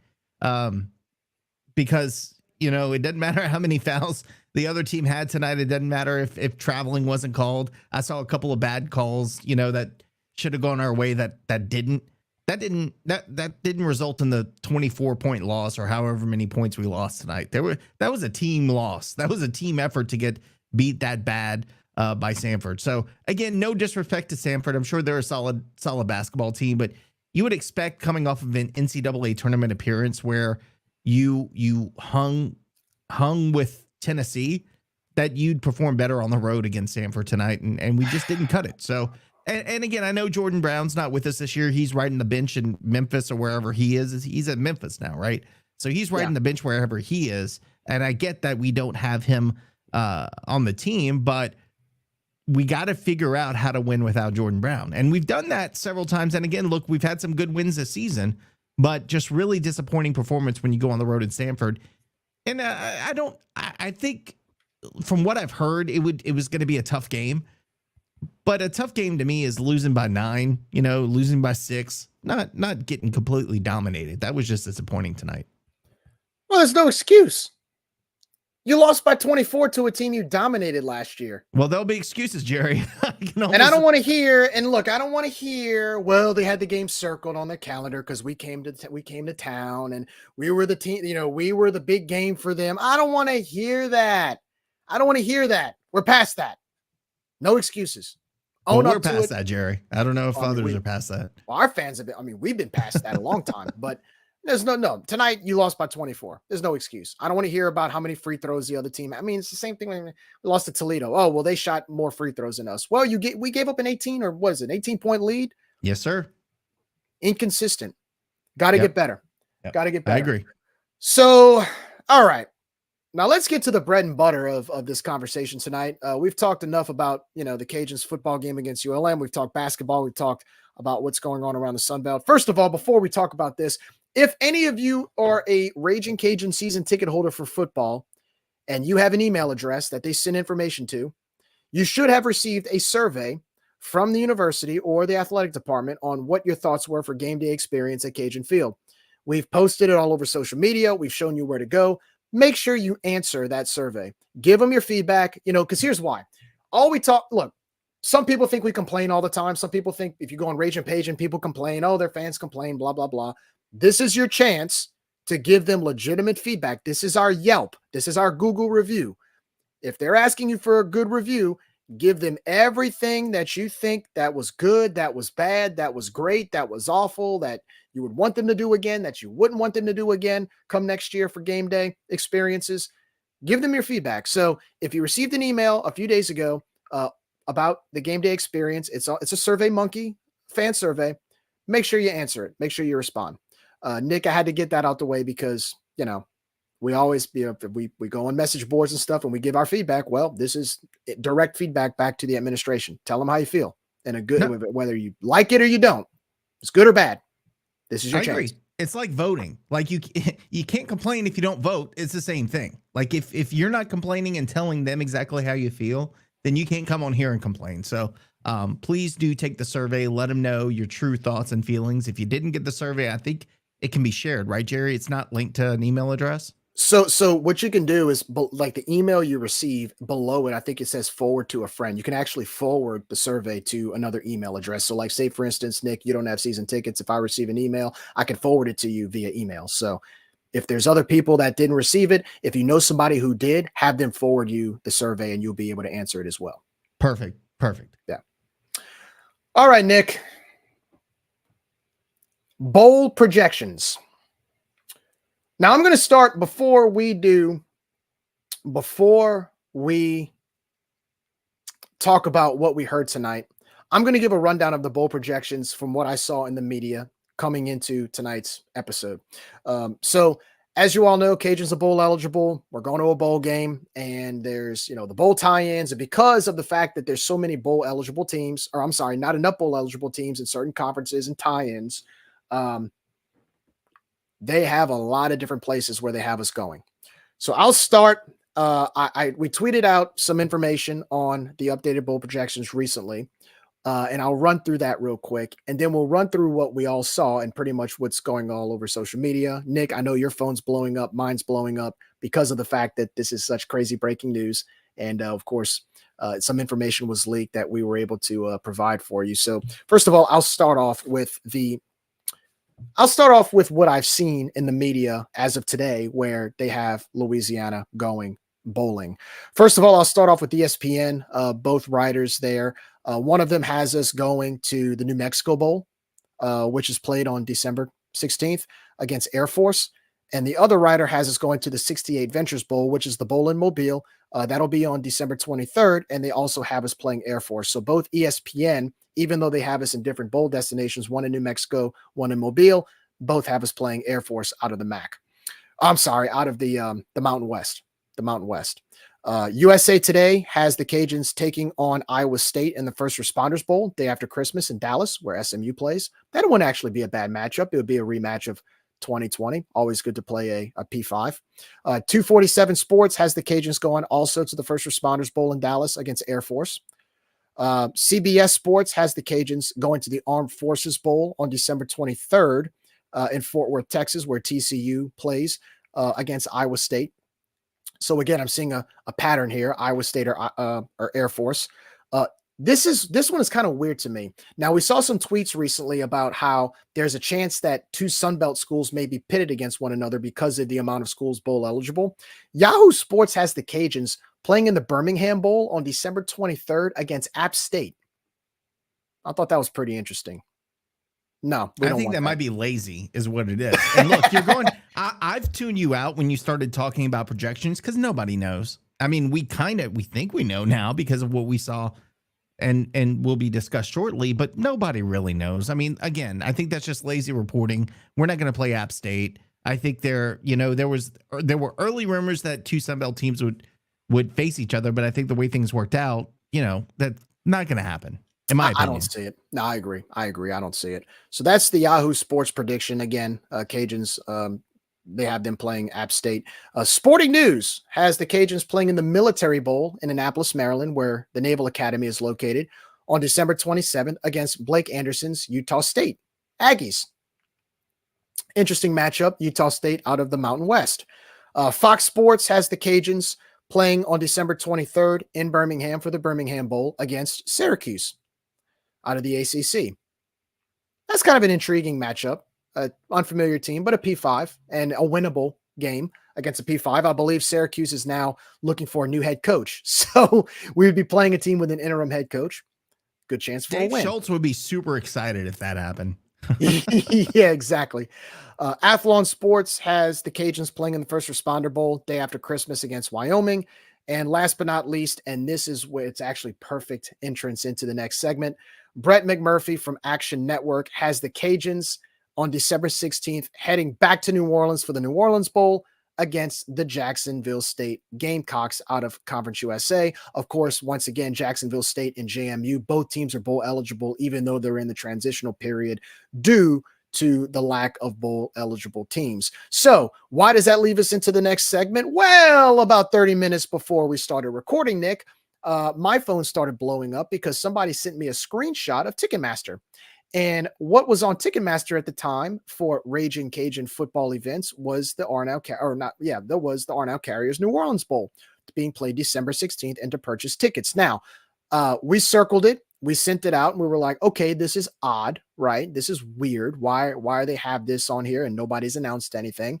Well, 2 minutes later, one of our other members of the podcast decided to send us a screenshot of Ticketmaster. And not only do they have the Cajuns in the New Orleans Bowl, they also have the Jacksonville State logo next to the Louisiana Raging Cajuns logo to buy tickets, which means associative property or transitive property, right? The Louisiana Raging Cajuns will take on Jacksonville State in the New Orleans Bowl. So, okay, just to clarify, I'll say this. Since then, the news has leaked. People have found out. Social media is going crazy. My phone's blowing up. Your phone's blowing up with text messages and phone calls and everything else. And that's why it's perfect timing we came on this segment. From what I heard from some reliable sources, the Cajuns are still awaiting a bowl destination. Now, maybe that's CYA. I don't know. I do know that Jacksonville State officially will be going to the New Orleans Bowl. I don't know if that's true either. But as of right now, looks like Jacksonville State's going. The Cajuns are awaiting a bowl still. Personally, I think we're playing in the New Orleans Bowl. I think it's the New Orleans Bowl. I mean, where there's smoke, there's fire. Why would we be put as a placeholder publicly on Ticketmaster? That doesn't make sense to me. Well, here's the funny thing. Ticketmaster took down the Louisiana and Jacksonville State logo after everybody started going crazy on social media with it. And so if that were true, if Louisiana takes on Jacksonville State in the New Orleans Bowl. The game will be played on December 16th. Kickoff will be at 1:15 Central Standard Time. It will be an afternoon kickoff. So it's actually fairly early this year for the New Orleans Bowl. It's usually a few days later, more towards Christmas. I've gotten mixed reactions about it. I've actually have some people that are okay with the matchup. I'm not a big fan of it. You're playing a transitional team from the FCS that basically wasn't even eligible to play in a bowl game, that kind of were able to get into it because of the fact that there's not enough bowl eligible teams. Look, I'll just say this. This is a game we cannot lose. They're from Conference USA. We've made fun. Okay. We've openly made fun of Conference USA by adding teams like Jacksonville State. And now we get a chance to beat them. So I don't want to be eating crow come 5-6 o'clock on December 16th if we end up playing this team and losing to them, because look, they're 8-4. Rich Rodriguez has done a great job over there as head coach. They've won some pretty impressive games. Their offense can score points. We cannot lose to this team. Just for our sake at Rage and Review, we cannot lose to this team. Yeah, I mean, I don't like it. I mean, if that ends up being the case, because like you said, we have a whole lot more to lose in this game than we do to win. And a team from up north that's sitting at home with a 3-9 record is going to be, talking crap against us if we happen to drop the game against Jacksonville State. But what did you see their score against them? It was 42-7 and a half. What are they going to say? It doesn't matter. And that guy all for one is going to absolutely, we're going to have to check his pulse after the end of that game because they'll be so excited if they happen to beat us. But regardless, look, they're 8-4 in the season. If this happens, their losses are to Coastal Carolina, where they got beat pretty bad early in the season, 30-16. They lost to Liberty, again, lost 31-13. They lost to South Carolina, which was actually a pretty close game, I think, going into the fourth quarter. And then New Mexico State edged them out 20-17 for their last game of the season. So their 4 losses were against good competition. I don't know if you call South Carolina good competition, but they had 4 losses. SEC. It is SEC, right? Yeah. Again, they beat who they were supposed to beat. They lost against who they were projected to lose against, but I guarantee you they're going to be coming into that game with a chip on their shoulder, trying to prove us wrong that Conference USA isn't a great conference. And if that happens, those guys are going to be pumped and ready to go. And can we match their intensity? We've seen throughout this season that we tend to start slow, and you let a team like that get a big lead on you, and your team tend to fold. So I don't know, man. First of all, let's go back to the fact that this was posted there publicly, and we came across it, and it got taken down very quickly. Again, where there's smoke, there's fire, and I feel like that's where we're going to end up playing because. There are other people out there saying, well, thanks, Rage and Review, because you got it wrong and we're going to Montgomery. Well, dude, we're not saying we're absolutely going to New Orleans Bowl. We're saying that this is what was posted online, and we threw that out there, and you make your own decisions and your own opinion about it. But, I mean, it's out there, and it was taken down. So I'm just saying, it's where there's smoke, there's fire. I think we're going to New Orleans. I'm holding out hope that somewhere closer to Texas so I can go to the game. But either way, I mean, again, there's not a whole look. Obviously, there's a lot to win in this game. If we're playing Jacksonville State and we win the New Orleans Bowl, that's another feather in our cap, and very proud of the guys, and they get to go out on a winning note. But it feels like you have so much more to lose in this game if you lose to Jacksonville State than you do if you win the New Orleans Bowl. I don't know. That's just kind of how I feel about it. No, I agree with that. And again, you don't want to. And on top of that, if you lose, you guarantee another losing season at 6-7, and you don't want to do that after, all the yip yapping we've done, especially considering the fact that, I know they're in a transitional mode right now into FBS. We should have a better team naturally on paper. I mean, we should be favorites going into that game. So we have everything. It's almost like we have everything to losing to that team. Especially the fact that they weren't even eligible to to make it to a bowl this year. They're still in a transition to the FBS. Well, Jerry, how many people said that? How many teams said that against James Madison this season? And you saw what they did to them. They destroyed some of those teams. So it's not a great feeling. Like, I'd feel a little bit better if they were full FBS members and, they didn't make this through a transitional period, etc. But again, it's by no means final. We don't know what's going on there. We've been told several different things, so we'll have to wait and see. But theoretically, if we're playing Jacksonville State, I'm not thrilled about it, but hey, I'm still going to get pumped up for the game. I'm going to be excited. We're going to come out here if we win on the post game and be thrilled. But I don't know, man. It doesn't really move the needle for me. And I think a lot of Cajuns fans will feel the same way. Now, look, I will say we don't have room to be picky about where we're chosen to go for a bowl game because we're 6-6. We did not perform up to our potential. At least we don't think we performed up to our potential. And so the fact that we're going bowling, we don't get to be picky. We don't have that convenience. We're not playing to the ability. And let's be frank, we're not also bringing in the fans that other bowls can get excited about selling tickets for. So we're going to put this squarely on us as fans as well if we don't get picked to a, quote, better bowl. If we were showing up to the games and we had packed houses and people were excited to invite us, I guarantee, look, James Madison may get a much more prestigious bowl than we do this year. And that's because they've shown on national television that they can bring the fans to support it and they can sell the tickets. So we've got to take a little bit of responsibility in that, not just on the record of the team, but also how we as fans perform this season. We can't let that be left out. No doubt. And also, too, I mean, look, we talk about bowl destinations, but like you said, I mean, it's hard to travel depending on this time of year, especially coming close to Christmas time.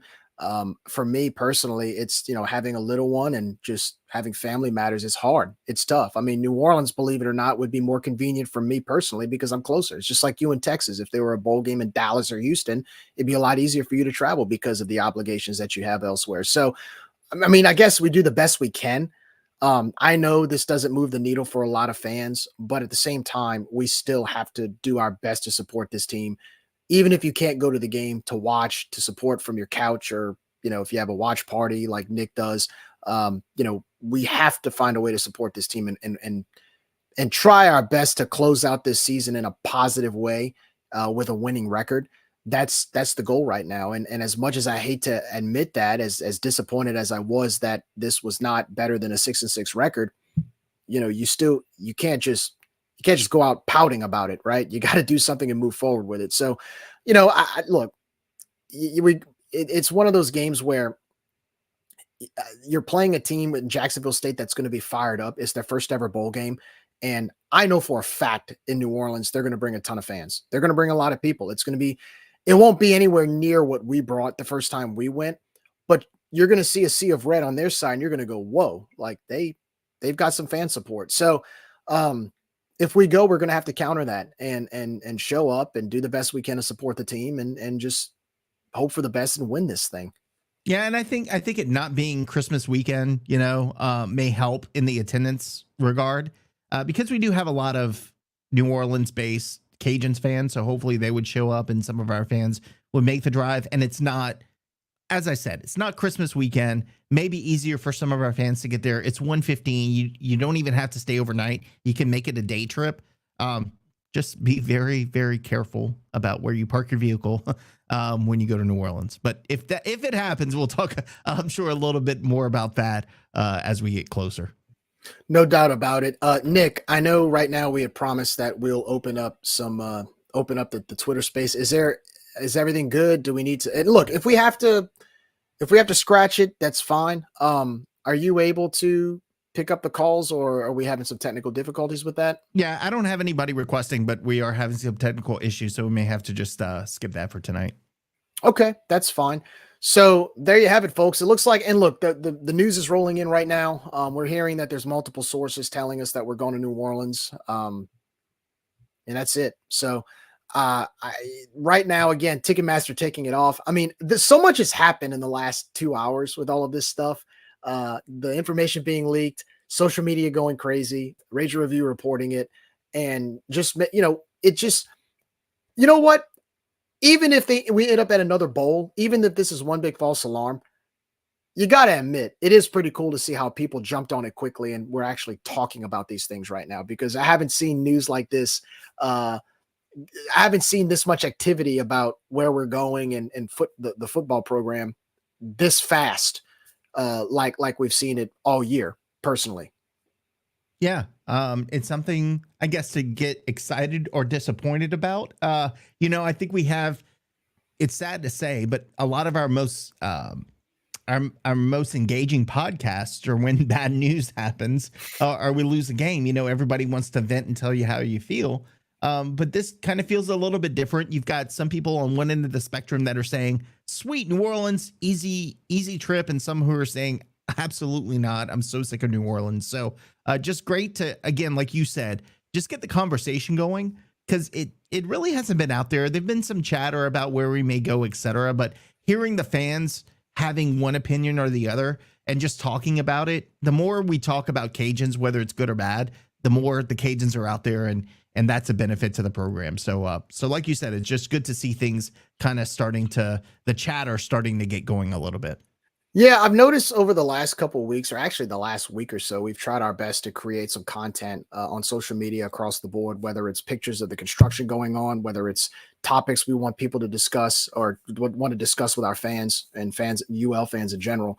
One of the topics I brought up over this past week was Lot E, parking in Lot E. Now, I know I'm not an administrator. I don't set the rules, but what better way to get fan feedback on what people think about those things, right? And the beauty of that is, if a fan decides that, hey, I don't think this is a big deal, I don't know why you guys emphasize this so much, leave it alone. Fine. I'm okay with that, because you know what? It's feedback. You took the time to respond and you care enough to respond.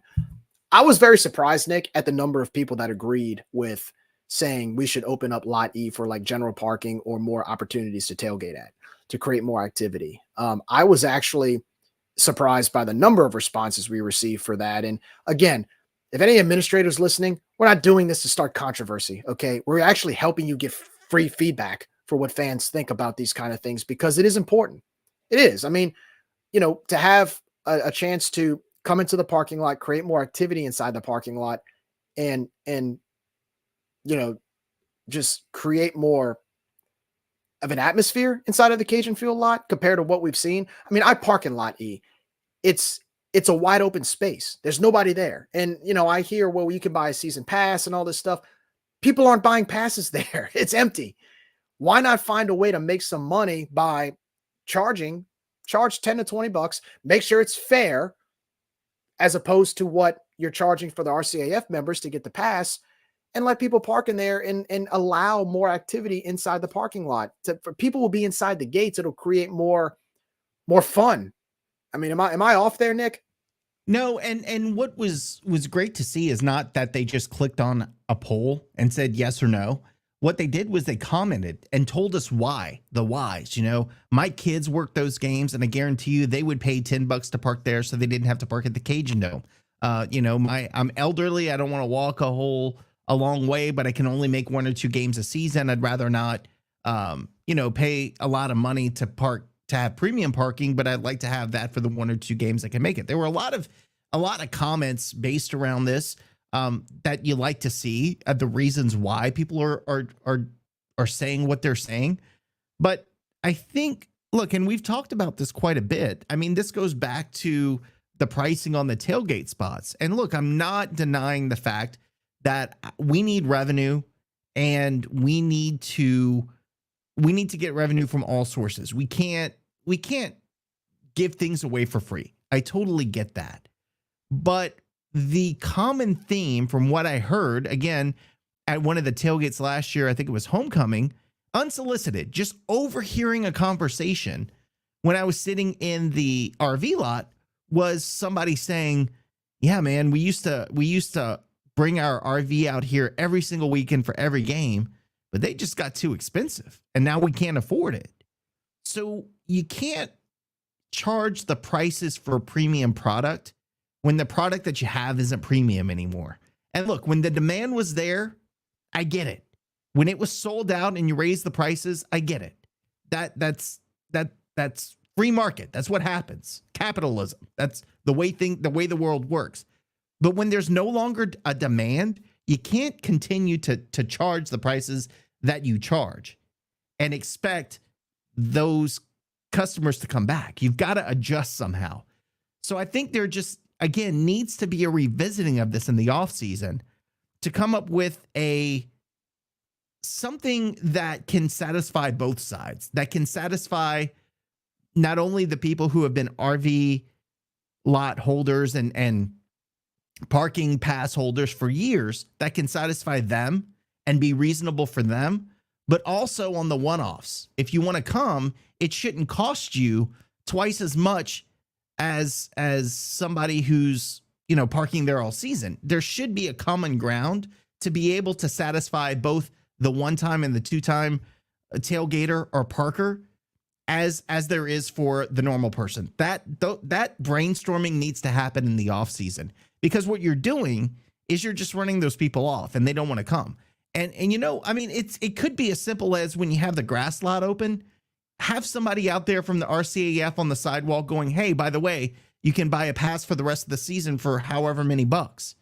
And that may be a way to get people engaged. It's not going to be as much as people paid for the whole season, but it's a discounted rate that they can purchase right then and there to have a pass for the rest of the season and park closer. Or it could just be simply, charging at the gate, a discounted fee for a per game. Because I guarantee you, even $15 to park for one game so you don't have to walk across the street, a lot of people are going to pay that. And it's all about appearances. And it's all about the desire to be where other people are.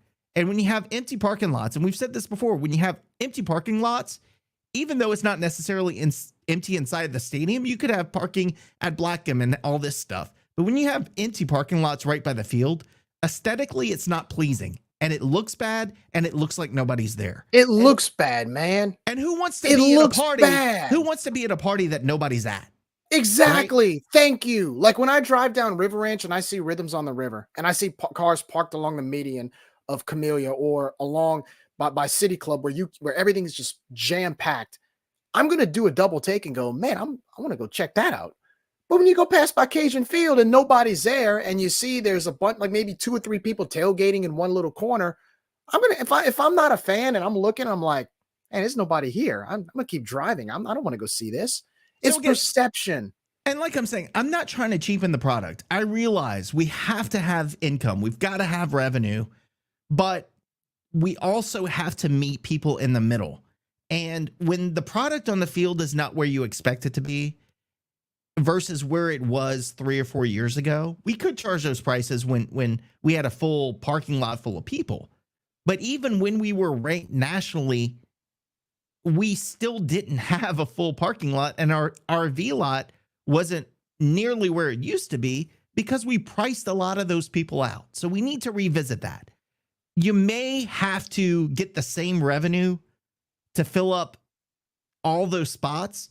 So even if you're having the same revenue having 10 RVs out there as if you're having 20 RVs out there, but what's the true cost to the university on that? I mean, if you're getting the same revenue, but you have a few more RVs, I would rather that because 1, like you said, perception, it looks better. And 2, Lafayette people, we've said this so many times, they want to be where there's a demand and it's hard to get in. And so once we start creating that demand and we make it an event and we make it a little bit difficult for people to get in because, oh my goodness, look at all those people there, I want to do that. Then you start rebuilding that fan base that you've lost. But we've got to meet in the middle. It can't just always be, well, we've got a great product and we're going to charge these prices.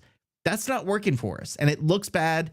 And again, we're not asking you to necessarily reduce the prices tenfold, but we're asking for a meeting in the middle where the average fan that can't necessarily right now be in RCAF or hasn't been convinced to be in RCAF, maybe if you get them an RV spot at a reasonable rate a couple times a year or get them the parking, maybe they'll be more inclined especially when we get the new stadium and supposedly this new experience, maybe they'll be more inclined to join and then we can talk about the rates going up or whatever. But right now we need a little bit of give and take from the administration on this. You can't set a price based off a demand that's not there. Can't do it. It doesn't work. And I feel like that's what they've done. And my honest opinion, this is just me talking. I think they should go back to the early HUD days of tailgate cost. I think they should charge tailgate prices from like 2013, 2014. It worked. It attracted people. People showed up. People didn't feel pressured to pay a certain fee to come to the games. I mean, again, all we hear is, well, we have competition against ESPN Plus, ESPN Plus, ESPN Plus. I got to get people off their couch to come to the games. That's what a lot of administrators say, right? All around the country. I got to get people off the couch. When you're charging a premium for something, why would that person get off the couch? And if you're looking to make money, right, you can sacrifice a little bit of revenue or a little bit of profit for more people to show up and give them that and the opportunity cost can come from something like concessions or a game program or for example, we got the vintage, create the vintage, right? Maybe the opportunity cost could be with vintage. I mean, or certain clothing. I mean, there's so many opportunities there that you don't have to charge a base and expect to make all the money off the base, as long as you provide good amenities elsewhere where people will buy elsewhere. So I don't understand this idea that, well, obviously we have to pay for these things, but in order to pay for those things, you got to create the revenue. In order to get the revenue, you got to get the people there first. Right. You got to get the people there first. Not only, and that's a great point. And that's what I was going to bring up. We have to get people to Cajun Field first, which means tailgating. If you get tailgating going like it used to be, if you get it packed in tailgating, you remember when the problem was we couldn't get people from the tailgate into the stadium? Well, now we can't get people to the tailgating. So that's step one. That's step one. If you want revenue and you want people inside the stadium, we got to get people in the parking lot. And so again, it's a give and take. We're not telling you to cut all the revenue. We understand that's very important to the university. But you know what else is important? Attendance. Not only just for revenue purposes, but to attract the student athlete to come to the games. I get ESPN Plus is a deal. And like I mentioned it, you look at Houston, University of Houston, you look at Miami, their stadium is empty. I get it. But then you look at what the NFL did in Los Angeles with the Chargers and the Rams. They completely built the entire experience around the fans that could be sitting at home watching the game, but instead made it something that the fans could not get by simply watching the game at home. They had to go to the stadium and they had to be in the entire area to experience the true experience of that game. And that's what we're going to have to do at UL, is make the entire experience worth getting off of your couch too. And that includes tailgating. Look, I love the music, I love the food, all that stuff, but you've got to make it affordable, because if you continue to cut the fans out of being able to afford getting an RV spot or afford getting a tailgate spot, there's no reason why we can't have a ton of free tailgating spots. I don't even know what that is. But second thing, Jerry, is we've got to market that to our fans and market how affordable it is, because right now it's not affordable, right? But if you market the affordability and you meet them halfway, you're going to have a lot more success there. So there's a lot of work that needs to be done. I hope they take some of this into consideration, and I hope they take some of the feedback that the fans have been giving, because like I said, unsolicited, you hear this stuff as you're walking around the tailgates, and all I'm hearing is missed opportunities for fans to be here every Saturday.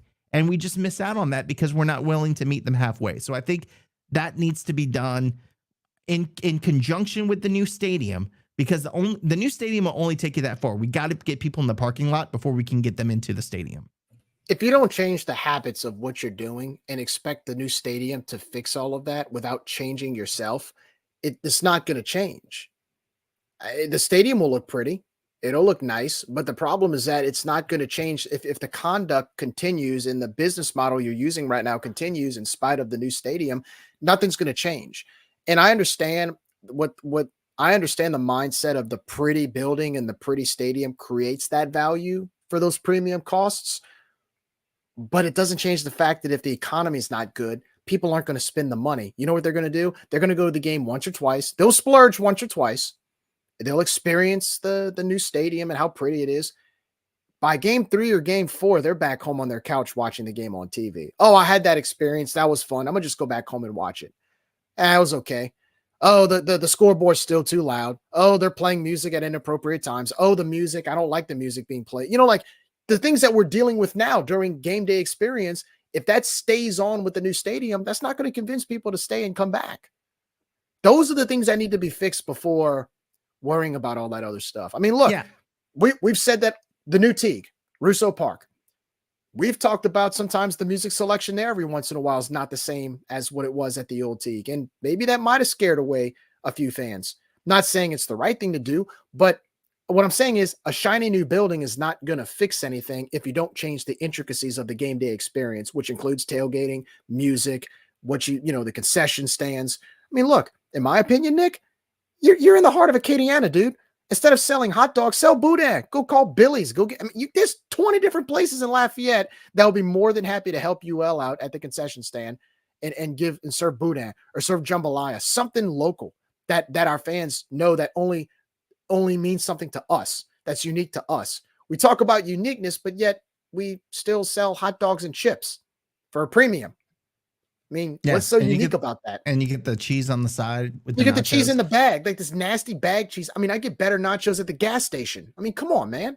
Right. But come on. Look, and you can agree or disagree with what Greg Vincent said here. He said he pays $450 for his spot, but he also has to pay an additional $500 for RCAF. So it's about a $950 a year, right? Just to tailgate. And I'm sure that's not a premium tailgating. That's not an RV tailgating. That's probably, if I'm not mistaken, I think that might be one off of Congress, but I could be wrong there. The point is, like he said, there are also 1 or 2 midweek games that you have to take that into account.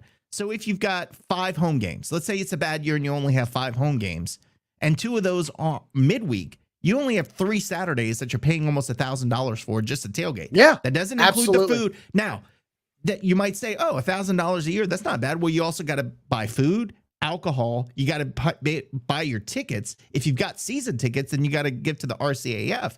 So you're easily paying thousands of dollars a year to go see a 6-6 team at home. Now, again, you cannot always control the success on the field, but you also have to make it affordable for the everyday fan to want to go out there every Saturday and sometimes midweek and tailgate. So that's where a lot of, this is a prime example of where some of the frustration comes. You're paying $1,000 to maybe tailgate 3 times a year. If maybe 4, who knows? It depends what the midweek schedule is. So it's tough. And especially in the economic times where everything is going up in price, this is one of those things that people will start cutting out sooner than later. I mean, their groceries matter more than tailgating on Saturdays, right? So again, we've got to meet them halfway. This is in the off season is the perfect time to get these tailgate holders and former tailgate people out and do a panel and ask them, why did you leave? And ask them, what would it take for you to stay? And get the feedback directly from the fans, because if you ask them, they will be honest with you, but you can't just take that feedback and not do anything. There's got to be an outreach from the administration to want to know the answers to this problem, and then work to resolve, or again, meet them halfway. I think that's the theme that we need to keep in mind. We're never going to cut out all the revenue from athletics, but we do need to meet our fans halfway if we want to be successful and get them back to the stadium. Well, the thing is too, Nick, is that a lot of people that, a lot of this certain group of people we're talking about that maybe work in administration or whatnot, actions speak louder than words. And by them not lowering prices, you know what they're telling me? And nobody said this directly, but I'm just assuming basically what they're saying is we're going to keep the prices the same. And it's just the fact that the people of Lafayette are just cheap. They're just cheap. They don't want to pay for so we're just going to keep it the same. And we don't want to lower the prices. It's the fans' fault. It's like Josh says, it's the fans' fault because they're being frugal. They don't want to pay. Well, that's feedback in itself. That's feedback in itself that people are telling you we're not paying that for those prices. And we could say about, well, it's one of the lowest we have one of the lowest tailgate costs in the Sun Belt. We got the lowest in the Sun Belt. Well, in other places in the Sun Belt, in those towns, in those college towns, there's nothing else to do. So there's a higher demand to go pay the tailgate spot at your game because the supply of activity in those towns are a lot less than what we have in Lafayette. Look, this week alone, we have Dave & Buster's opening that just opened up. We've got Top Golf opening up in 2 weeks. We've got a mall. We've got movie theaters. We've got festivals all over. You're competing with those things. Those other towns in the Sun Belt don't compete with that. Maybe outside of Mobile and San Marcos, those other towns don't compete with those things. Hattiesburg doesn't have a Top Golf. I mean, Boone, North Carolina doesn't have a Dave & Buster's. So they're not competing with those things. So they can charge those premium prices because there's a demand for football atmospheres because there's not much else to do. We have that competition here, and the fun that we have here, and like the festivals and the parks, they don't cost anything to have fun. I can walk down to Downtown Alive and Rhythms on the River. I don't have to pay a single dime to go to those events and have a blast. But then you're going to charge a premium for a tailgate spot to go listen to live music at the Oak, which are great bands. But why would I pay that if I can go to Downtown Alive, downtown for free? That's what you're competing against that other towns don't have the luxury of doing. So again, when you're putting these prices there and people aren't buying it, this perception of, well, it's just Lafayette doesn't want to pay for it. No, they have other things to do for lesser cost, where they feel that they'll get just as much fun and just as much out of those activities. So you're competing against those things. So you have to be able to set your cost at what you're competing against. And what they're charging now is not, whether it's tickets or tailgates, it's not feasible. Yep. And I mean, we're beating the dead horse. We've gone back and forth on this for forever. And the answer is out there. My hope is that, again, that they just engage not only with the current people who tailgate, but also reach out to the people who are no longer tailgating. Find out why. Understand the why behind it. And then maybe you can find that answer. And I think we know the answer. I don't know all the answers, but in hearing what I'm hearing from the fans that want to be out there, they've been priced out a little bit. And so maybe there's the opportunity for some outreach and for some fixing of that. Because again, you may get the same revenue from 20 RV spots that you currently get for 10. But I tell you, I'd love to see 20 RV spots out there rather than 10 any Saturday of the year. It's about creating opportunity. And until we learn the formula on how to create opportunity, Lot E is still going to be empty. The tailgating experience is going to be a lot more boring than it was 10 years ago. The Cajun games are going to average 15 to 16,000. Until we change those things, and until we see that opportunity and figure out a way to grasp that opportunity, things are not going to change. It's time to go look for that opportunity. And there's a lot of opportunity here, Nick. That's the thing that's frustrating. There's opportunity here. And again, the conversation about parking in Lot E, that's a small fraction of the bigger issues that we've talked about. But when Rage and Review posts a question about parking in Lot E, and on Facebook, you get, over 60 to 70 comments from people. Obviously, people care. When there's a poll that Rage Review gives on whether or not they should charge general parking or allow general parking in Lot E, and you have close to 200 people that vote and 90% say yes, let people park in Lot E for general admission parking, people care. I mean, the feedback's there. Yep. And going back to I'm sorry, I'm just going back to the bowl thing. I keep getting texts from several different people that say the team may have known as soon as yesterday about the New Orleans Bowl against Jacksonville State. So again, where there's smoke, there's fire. This could all change in the next 24 hours or however long, but it's looking like we weren't too far off. Yeah. And look, again, depending on who it is, if we do end up going to New Orleans and play Jacksonville State, we got to make the best of it. It's the choice that was given to us. It's the bowl that was given to us. It's the opponent that was given to us. Let's go make the best of it and see what happens. And let's go win this thing. I know there's a lot of apathy right now. I know people are kind of down on the inconsistency of the program or the football program. I mean, basketball didn't help much tonight. I mean, I'm just going to say it. That was a bad performance on the court. I mean, I don't know, Nick. It's tough being a Cajuns fan, dude. I got nothing. But you know what? I'd rather be a Cajuns fan than a Coastal fan, so we'll just leave it at that. A good point. Good point. Well, Nick, you think we should close it out? I think that should about do it for tonight. Yeah. We talked about a lot, man. We did. There's a lot going on. And, I was worried when I texted you earlier this week. I'm like, what are we going to talk about? Well, we filled out over almost 2 hours tonight. So I think we did a pretty good job of addressing a lot of stuff that's going on right now. The breaking news was the cherry on top too. I mean, for this to come out a half hour before and all of a sudden social media explodes, that was awesome to see. But again, it just goes to show you people care. Whether they like it or not, they care enough to respond, and that's what really matters. As long as people are giving you feedback, that means people still care. And there's a lot of people in this fan base that care. So anyway, guys, that's going to do it for tonight. Thank you so much for joining. Nick, thanks so much for giving your 2 cents as well. Great co-host right here. Great DJ. I know. Started the ooh ooh chant, which we still do occasion feel. Nick, you would be proud. The wife and I and Allie have done it. So good tradition you started there. And it was grassroots, right? It wasn't forced. It was grassroots. 100%. 100%. There you go. Guys, if you like what we do, you like what we talk about, you like the content we provide, don't forget, go to Facebook, YouTube, Twitter, Instagram, Twitch, TikTok, and please like, subscribe at all those different platforms. You can listen to us as well through audio on Apple iTunes as well as Spotify. Nick will have this episode up as soon as he can, so you can rehash all of the different things we discussed tonight, all the way from Cajuns football to basketball to things happening around the Sun Belt, as well as pretty much our fate as far as our bowl destination. Guys, we will see you on the other side once we find out where we do end up in a bowl. If this is true, we'll be back next week to discuss that. We'll preview our bowl opponent, most likely Jacksonville State, as well as our bowl destination, most likely our sweet home of the New Orleans Bowl. For Nick, I'm Jerry. Once again, thank you so much to our sponsors, Recovery Chiromed, Dr. Brett Venable, as well as Absolutely Embroidery and more. Visit our businesses who support the Cajuns as well as Rage Review. Thank you guys. We love you guys for your support.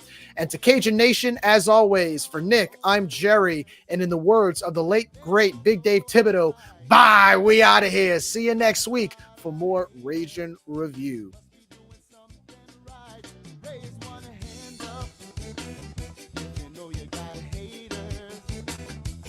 Raise those hands.